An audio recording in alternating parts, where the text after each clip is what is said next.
Welcome to episode 4, More Than a Buzzword, What Mindfulness Really Is. This episode is part of the Mindfulness in Motion series, and I'm Julie Von Berckefeldt. Let's begin with a deep breath.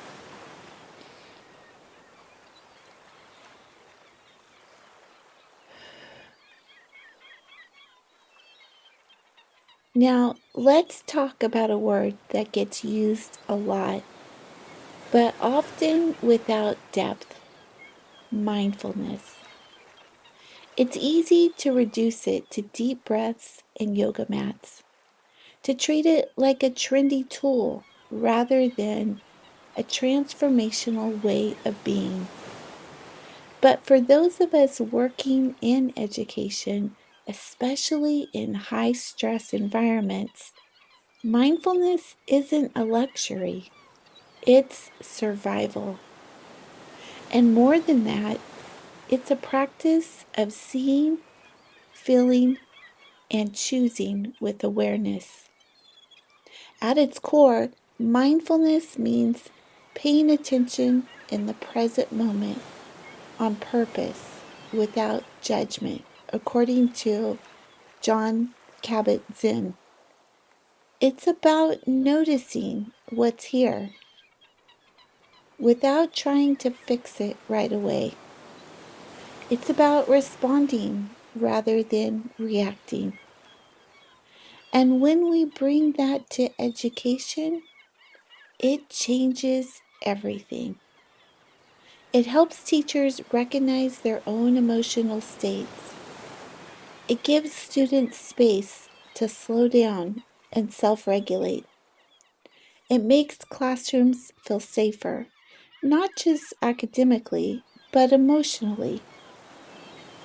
One of the scholars who deeply shaped my thinking is Oren Ergas.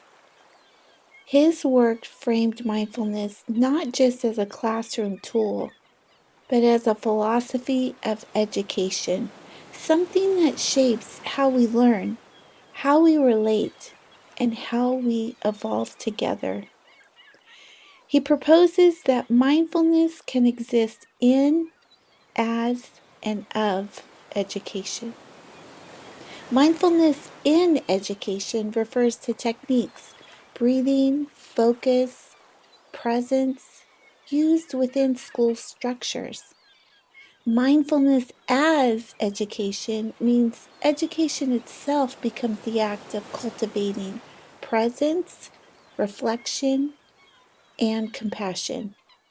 And mindfulness of education invites us to step back and critically examine the very systems we're part of, asking, why do we teach the way we do? Who does it serve? What are we reinforcing or resisting? This framework is not just about calm, it's about character building, developing critical thinking, and inviting teachers and students to be active participants in reshaping education itself. It was Ergas's words that helped me see what I had long intuited: that mindfulness is not just a strategy we sprinkle into schools. It can be the soul of the system, a way of being that centers human dignity, emotional depth, and shared inquiry. And when we take it seriously, mindfulness becomes revolutionary. Let's close with mindfulness. Jon Kabat-Zinn said, "You can't stop the waves, but you can learn to surf." Today, just pause before you respond and notice what that small pause offers.